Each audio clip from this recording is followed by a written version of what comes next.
Дараагийн мэдээг танилцуулъя. Серб улсын соёлын сайд шүүхэд дуудагдсан байна. За энэ шалтгаан үүссэн гол нөхцөл нь бол Америкийн нэгдсэн улсын ерөнхийлөгч Дональд Трампын хүргэн Жаред Кушнерийн оролцоотой төсөлтэй холбоотойгоор энэхүү одоо шүүхэд дуудагдаж байгаа юм байна. За тэдийг бол авилга болон шаардлагатай баримтчгуудыг хурамчаар үлдсэн гэсэн гэмт хэрэг тулгаж байгаа юм байна. За Сербийн соёлын сайд Никола Селякович болон бусад 3 шүүдэгчийг Белград хотын шүүхэд ирэхэд олон 10 жагсагчид хулгайч гэж хашгирсан байна. Прокуроруудын мэдээлж байгаагаар албан тушаалтнууд нийслэлд бөмбөгдөлд өртсөн хуучин Югославийн армийн штабыг байрыг нураагаад оронд нь Трампын брендинг тансаг зэрэглэлийн зочид буудалд барих ажлыг явуулах гэж байсан. За ингээд ажлыг урагшлуулахдаа шаардлагатай баримт бичгүүдийг нь хуурамчаар үйлдсэн байж болцшгүй байгаа юм байна. За харин шүүгдэж байгаа Никола Селяковичийн хувьд сайдын халтшгүй байдлынхаа эрхээс татгалзан шүүх хурлыг үргэлжлүүлэхийг зөвшөөрсөн. За бүх шүүгдэгчдийн хувьд өөрсдөнд тулгасан ялыг ямар нэгэн байдлаар үгүйсгэж байгаа. За тэдний хувьд өөрсдийгөө гин буруугүй гэж мэдүүлсэн.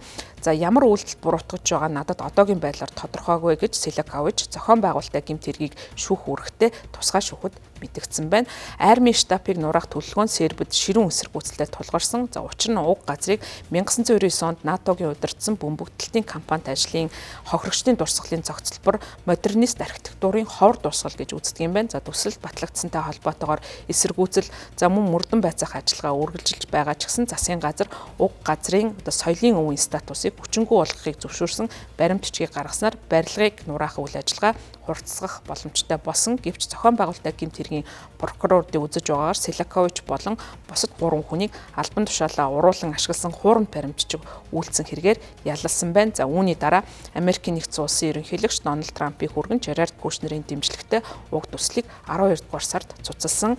Мөн Жаред Кушнерийн холбоотой компани болох Affinity Partners компани тухайн үедээ мэдээлэл гаргасан. Мэдээлэлтэй дурдахтаа утга учиртай төслүүд хүмүүсийг хооронд нь хуваах бас нэгдэх ёстой байдаг. Мөн Сербийн ард түмэн болон Белград хотыг хүндэтгэж байгаа учраас бид төсөл хэрэгжүүлэх өргөдлөө татаж авч байна гэсэн мэдээллийг гаргаж байсан. За энэхүү шүүх хурал нь Сербид хэдэн 10 жилийн хугацаанд анх удаага болж байгаа юм шүүх болж байгаа. За учир нь гэвэл албан үүргээ гүйцэтгэж байгаа, сайдыг шүүж байгаа анхны хурал нь болж байгаа. За ерөнхийлөгч Александр Вучичийг дэмжигч болон шүүмжлэгчдийн аль альнийх нь энэхүү шүүх хуралтай холбоотой хүчтэй реакц эсэргүүцлийг илэрхийлсэн байдалтай байна.